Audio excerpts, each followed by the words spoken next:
जब हम विशाल, विस्तृत, विस्मयकारी ब्रह्मांड की ओर देखते हैं तो वहाँ असंख्य तारे हैं। फिर भी उनमें से एक हमारे आकाश और हमारे जीवन पर हावी है, जो हमारे सौर मंडल के केंद्र सूर्य में उज्जवल और प्रचंड रूप से जल रहा है। यह देखना आसान है कि हमसे पहले की मानव पीढ़ियों को इसकी मंत्रमुग्ध कर देने वाली चमक को समझाने के लिए सभी प्रकार की किंवदंतियों को बनाने के लिए कैसे प्रेरित किया गया था।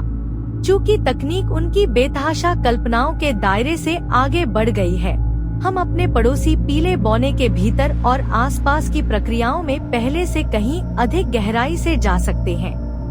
जैसे जैसे हम इसके प्रचंड वातावरण से यात्रा करते हैं, आइए जानें कि मुझे यकीन है कि आप सहमत होंगे कि वहाँ आकर्षक घटनाएं घटित होती हैं। जिस प्रकाश को हम देख रहे हैं वह पुराना है, हालांकि प्रकाश सबसे तेज चीज है जिसे हम जानते हैं। सूर्य की जो छवि हम पृथ्वी से देखते हैं वह लगभग 8 मिनट और 20 सेकंड पुरानी है, जिसका अर्थ है कि हम देख रहे हैं कि सूर्य कुछ मिनट पहले कैसा दिखता था।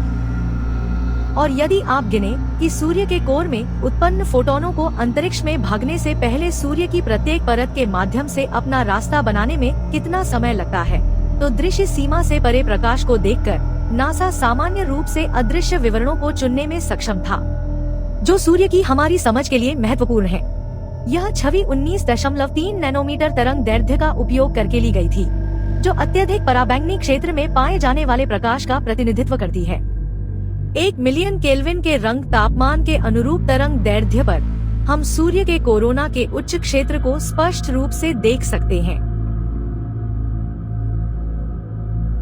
जब चंद्रमा कुछ समय के लिए पृथ्वी और सूर्य के बीच पूरी तरह से संरेखित हो जाता है, तो केंद्रीय चमकदार डिस्क, जिसे फोटोस्फीयर के रूप में जाना जाता है, का दृश्य पूरी तरह से अवरुद्ध हो जाता है, जिससे एक चमकदार बाहरी भाग दिखाई देता है।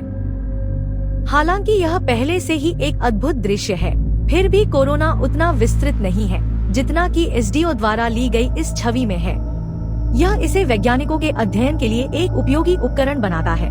लेकिन आइए थोड़ा गहराई में जाएं। सूर्य के कोरोना के ठीक नीचे स्थित इसकी विशेषताओं पर 20 मिलियन केल्विन के रंग तापमान पर अत्यंत चमकीले धब्बे सौर ज्वालाओं के रूप में जानी जाने वाली घटनाओं का संकेत देते हैं। यहाँ अगस्त में भड़कने वाली घटनाओं के लिए विशेष रूप से व्यस्त सप्ताह के कुछ फुटेज दिए गए हैं। मैंने हमेशा सौर भड़कने वाली घटनाओं को भयावह और सम्मोहित करने वाली विशाल विस्फोट होते हैं, जिनमें सूर्य से भारी मात्रा में विद्युत चुंबकीय विकिरण निकलता है।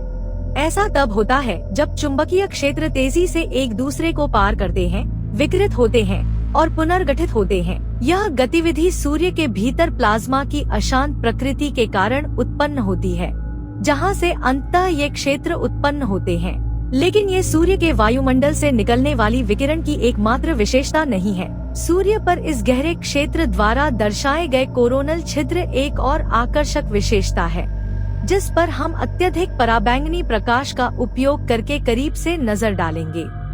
गैर दृश्य स्पेक्ट्रम प्रकाश एक अविश्वसनीय उपकरण है और सूर्य की बाहरी परतों में देखने के लिए बहुत सारी विभिन्न विशेषताएं हैं। सौर तंतु होते हैं, जिन्हें सौर प्रबलता के रूप में जाना जाता है।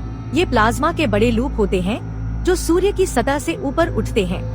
ये विशाल वृत्त इतने बड़े हैं कि पृथ्वी एक छोटे से कण जैसी दिखाई देती है तथा अंतरिक्ष में लाखों किलोमीटर तक फैल सकते हैं। वे एक दिन जैसे कम समय में बन सकते हैं, लेकिन कोरोना में एक स्थिर प्रमुखता कई महीनों तक बनी रह सकती है। इस उदाहरण में हम देखते हैं कि एक सौर प्रभुत्व प्रकाश मंडल से बाहर निकलकर सूर्य के वायुमंडल में प्रवेश करता है।